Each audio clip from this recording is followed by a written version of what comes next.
camp report for the end of day 47. It's actually the morning of day 48, but didn't actually make this camp till very late. Well, at dusk, in a bit of a rush. 10k short of Santander. You can see it in the distance. I got here quite early, but was trying to look for a better site, so went further around for an hour. Didn't find anything better, and ended up coming back to here. It isn't something I'd normally do, but because I'm actually close to my destination, it seemed sensible to do. So here we are. We're right next to the road, which is good because it's only a short distance to go to get back to it and to move all the stuff. And we are actually unobserved. They're the only two good points about this place. Otherwise, it had a few brambles that I had to cut away with my secateurs to get in. And as long as I don't scratch anything, it's all quite successful. Sam, what's this? There he is. He's quite happy in his hammock there, look. He'll let me do all the work, and I'll have to remove the hammock last and work around him. And then he'll get up at the end.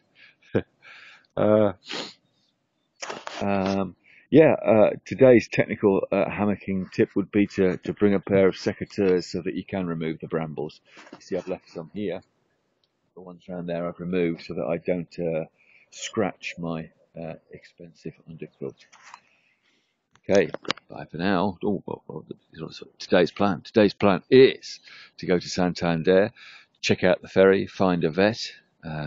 Once I've got the vet's appointment sorted, if they don't see me straight away, if there should be time for a bit of a laundry perhaps, maybe even a haircut, who knows, because I can't actually get the boat until 24 hours after the dogs have the shots, apparently.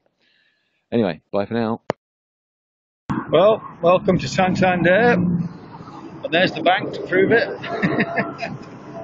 Didn't plan that, that just happened. That's a spontaneous thing we explorers call wit. Over here we have a few lifty cranes. Following the signs for the ferry, yet to find a vet.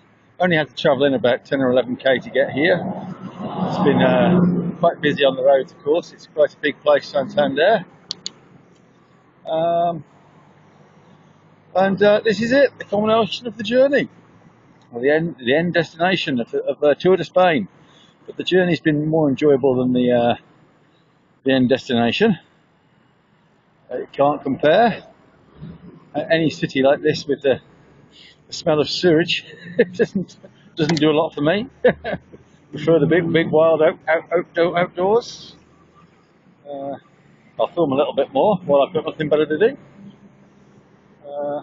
I think I saw the ferry coming in last night from a viewpoint about 8k back. I could see down to this area, and I could see what looked more like a cruise ship coming in. But I suspect it might have been the ferry. There's the sign there, look, Estación Marítima Ferry, and this is the commercial maritime area as well as for passengers. Hope the police didn't mind me there.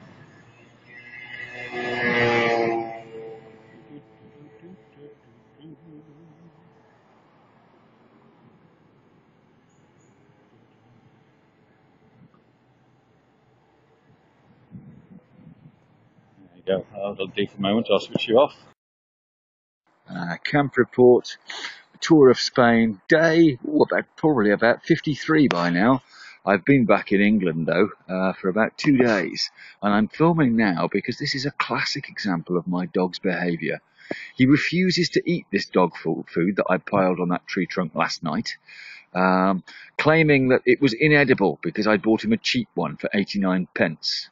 Now, miraculously, after I've also opened a nice £1.40 teeny tin of humanly edible stewing steak with lots of nice gravy, and hand fed him pieces of bread dunked in that, and given him the steak, and also offered him scrambled eggs in the morning with more nice fresh bread and butter. And he had a little bit of that as well. Now he realises that the hammock is no longer hanging between this tree and this tree, and that we're going soon. Now, miraculously, he finds his appetite. Oh yes, well, you might look guilty. Also, I'll film here because this is a campsite where I had to stay. This is where, so over there is where I normally used to go for about 2 or 3 weeks while I waited to sort the dynamo out. There's a little path over here where people walk past, but kind of behind that tree that's now fallen over, there's another couple of trees there that I used to go, and that's where the squirrels live that ate my ginger nuts. But when it gets wet, as it has now in the winter, this has become almost permanently waterlogged, presumably, because it hasn't rained much at all in the 3 days since I've been back. But this area can get waterlogged, and you can't really get there at all then. Well, you can, but it's difficult. You certainly can't just drive your bike down like I used to just drive it down there. So that's where I lived for 2 weeks, 2 or 3 weeks, and rarely got disturbed. But I didn't want to get there last night, so I just went here instead. And now we're off to get the bike looked at, to get the dynamo, hopefully to establish whether it is the dynamo or the USB charger, and then we can send whichever bit of it back to the distributor, and hopefully they'll fix it or replace it for me. All right, bye for now.